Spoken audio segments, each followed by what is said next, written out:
حضور علیہ السلام نے سورہ پڑھی الہاکم التکاثر حتی زرتم المقابر، ہلاک کر دیا تم کو دنیا اور مال کی محبت نے، یہاں تک کہ تم قبر کے گڑھے پہنچ گئے۔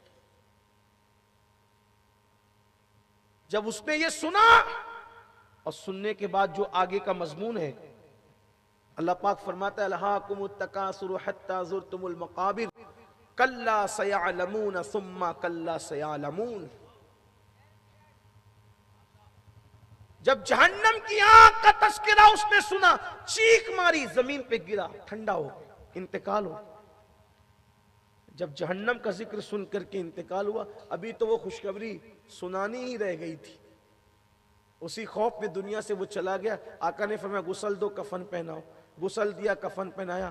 حضور خود جنازے میں گئے تو جنت البقیع میں جب جنازہ لے کر کے جایا گیا تو حضور تشریف لائے تو حضور علیہ السلام جنت البقیع میں انگلیاں رکھ کر چل رہے تھے، بقیع شریف میں، مدینہ شریف کے قبرستان میں انگلیاں رکھ کے چل رہے تھے۔ فاروق اعظم نے پوچھا یا رسول اللہ آج آپ انگلیاں رکھ کے چل رہے ہیں؟ فرمایا گناہ کی وجہ سے اتنا رویا، اللہ کا اتنا پیارا ہو گیا کہ اللہ نے اتنے فرشتے زمین پہ اتار دیے کہ پیر رکھنے کی جگہ نہیں تھی قبرستان میں، اس لیے میں انگلیاں رکھ کر کے چل رہا ہوں۔ وہ ایسا مہربان بھی ہے، بندہ اگر گناہ چھوڑ دے۔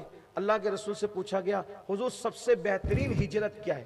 سب سے بہترین ہجرت، آقا فرماتے ہیں سب سے بہترین ہجرت یہ ہے کہ آدمی گناہ چھوڑ کر اللہ کی طرف جائے، اور آقا فرماتے ہیں جو ہجرت کرے گا اللہ اس کو مالا مال کر دے گا۔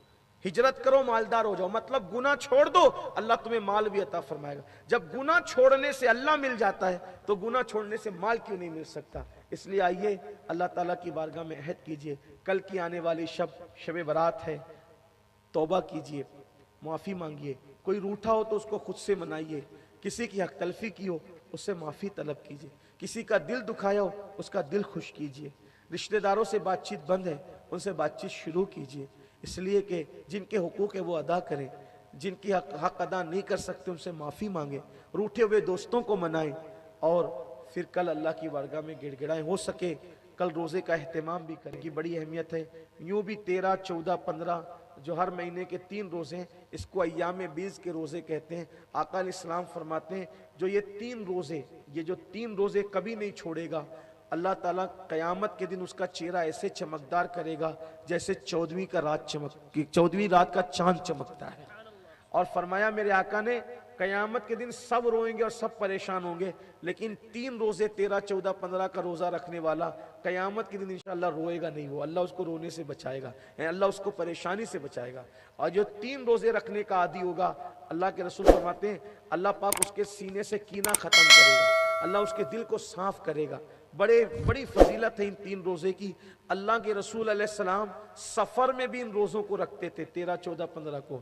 تو آپ ہو سکے تو ہر مہینہ رکھنے کی عادت بنائیں، ورنہ ابھی شعبان میں تو شب برات کے موقع پہ جو روزہ رکھتے ہیں تو آپ یہ روزہ ضرور رکھیں، ان روزوں کی بڑی برکت ہے۔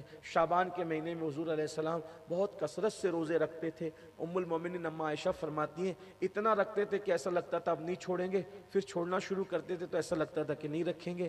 تو ہم نے پوچھا آقا جتنی کثرت کے ساتھ آپ شعبان میں زیادہ روزے رکھتے ہیں کسی مہینے میں نہیں رکھتے؟ تو آقا علیہ السلام فرماتے ہیں شعبان کے مہینے میں انسان کی موت لکھی جاتی ہے، تو میں شعبان میں اس لیے روزے رکھتا ہوں تاکہ جس وقت میرے لیے اللہ فیصلہ کرے اس وقت میں روزے کی حالت میں رہوں۔ تو اس لیے روزوں کا اہتمام کریں۔ ویسے بھی شب برات میں زندگی اور موت کے فیصلے ہوتے ہیں، پیدائش کے فیصلے ہوتے ہیں، شادیوں کے فیصلے ہوتے ہیں، حج کے فیصلے ہوتے ہیں، یعنی یہ فیصلے فرشتوں کے حوالے کیے جاتے ہیں۔ اس لیے روزے کا کل بھی اہتمام کریں، پرسوں بھی اہتمام کریں۔ یوں بھی لوگ کہتے ہیں روزہ رکھیں گے گرمی میں تو کیا ہوگا، یاد رکھنا گرمی کے روزے کی جو فضیلت آقا فرماتے ہیں جو سخت گرمی میں روزہ رکھے گا اللہ قیامت کے دن اس کو پیاس سے بچائے گا اور اس کو میرے حوض کوثر کا جام عطا فرمائے گا۔ اس لیے روزوں کی عادت بنائیں۔ ویسے بھی روزہ رکھو صحت مند ہو جاؤ، اللہ کے رسول علیہ السلام فرماتے ہیں روزہ رکھو صحت مند ہو جاؤ۔ کل کی رات عبادت کرو۔ لوگ سمجھتے ہیں شب برات جاگنے کی رات ہے، جاگنے کی رات نہیں ہے، عبادت کی رات ہے۔ اس لیے کہ جاگتا تو آدمی کرسی پہ بیٹھ کے بھی ہے، جاگتا تو آدمی ہوٹلوں پہ بیٹھ کے بھی ہے، جاگتا تو آدمی دوستوں کے ساتھ ہنسی مذاق کر کے بھی ہے۔ جاگنے کی رات نہیں ہے یہ، رات جگہ نہیں ہے، یہ شب برات ہے، عبادت کی رات ہے۔ صلاۃ التسبیح پڑھیے، صلاۃ التوبہ پڑھیے، صلاۃ الحاجات پڑھیے۔ حدیث پاک میں آتا ہے پہلے آسمان پر اللہ تجلی کرتا ہے جیسا کہ اس کی شان ہے، اور وہ بندوں سے کہتا ہے جو مانگو گے میں تمہیں عطا کروں گا۔ اللہ کے رسول اس رات قبرستان بھی تشریف لے گئے۔ ام المومنین سیدہ عائشہ صدیقہ فرماتی ہیں کہ میں رات کو میں نے دیکھا جب کروٹ بدلی تو حضور میرے بستر پہ نہیں تھے، تو میں نے سوچا کہ حضور کہاں ناراض تو نہیں ہو گئے، تو میں اپنے گھر سے نکلی تو میں قبرستان حضور کو میں نے اور جگہ ڈھونڈا، لیکن جب نہیں ملے تو قبرستان گئی تو دیکھا کہ حضور قبرستان میں اپنی امت کی مغفرت اور بخشش کے لیے دعا کرنے۔ تو میں نے جیسے حضور علیہ السلام کو دیکھا میں پلٹ آئی، تو میں پلٹی تو میرے پیچھے حضور پلٹے، تو میں بہت تیز پلٹی کہ حضور کو نظر نہ ہو، لیکن حضور نے مجھے دیکھ لیا تھا۔ تو آقا نے فرمایا اے حمیرہ، کیا تو نے یہ سمجھا کہ اللہ اور اس کا رسول تیرے ساتھ خیانت کریں گے، تیری حق تلفی کریں گے؟ کیا تجھے نہیں معلوم کہ آج کی رات 15ویں شعبان کی رات ہے، شعبان کی 15ویں رات ہے، نصف شعبان ہے آج، اور اللہ آج بنو کلب کی بکریوں کی بالوں کی تعداد کے برابر اپنے بندوں کی بخشش اور مغفرت فرماتا ہے، انہیں جہنم سے آزاد کرتا ہے۔ حضور انہی کے لیے دعا کرنے کے لیے تشریف لے گئے تھے۔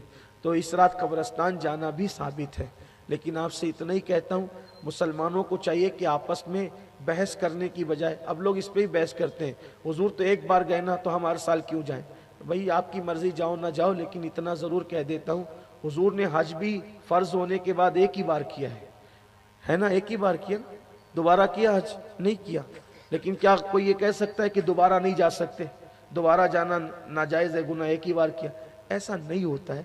بندوں کو چاہیے، میں تو مسلمانوں کو اتنا سمجھاتا ہوں، اللہ کے بندوں فرقہ واریت ختم کرو، کیوں فتنے میں پڑتے ہو، کیوں فتنے پر؟ دنیا کہاں جا رہی ہے؟ ابھی تم یہی سوچ اسی میں لڑ رہے ہو کہ ایک بار جانا چاہیے کہ ہر سال جانا چاہیے۔ دنیا کہاں پہنچ گئی؟ ابھی آپ اسی میں لڑ رہے ہو کہ شب برات میں جو ہے وہ یہ کرنا چاہیے کہ نہیں کرنا چاہیے۔ ذرا غور تو کرو، سوچو تو صحیح۔ میں تو آپ کو بس اتنا کہتا ہوں فرقہ واریت چھوڑو، صحابہ اور اہل بیت کا جو عقیدہ تھا اس پر امت متحد ہو، عشق رسول پہ متحد ہو، سواد اعظم کے عقیدے پر امت متحد ہو، اسی میں ہمارے لیے نجات ہے۔ ورنہ آج کے جو حالات ہیں وہ حالات بڑے بھیانک اور بڑے دردناک حالات ہیں۔ اگر آج ان حالات سے ہم نے متحد ہو کر نپٹنے کی کوشش نہیں کی تو اللہ نہ کرے کہ ہمارے بچے بھی کلمے کے باغی نہ ہو جائیں، اسلام کے باغی نہ ہو جائیں۔ اس لیے اس پہ محنت کرو کہ صحابہ کا عقیدہ کیا تھا اور اہل بیت کا عقیدہ کیا تھا اور سواد اعظم کا عقیدہ کیا تھا، اس عقیدے پر پوری امت متحد ہونے کی کوشش کرے۔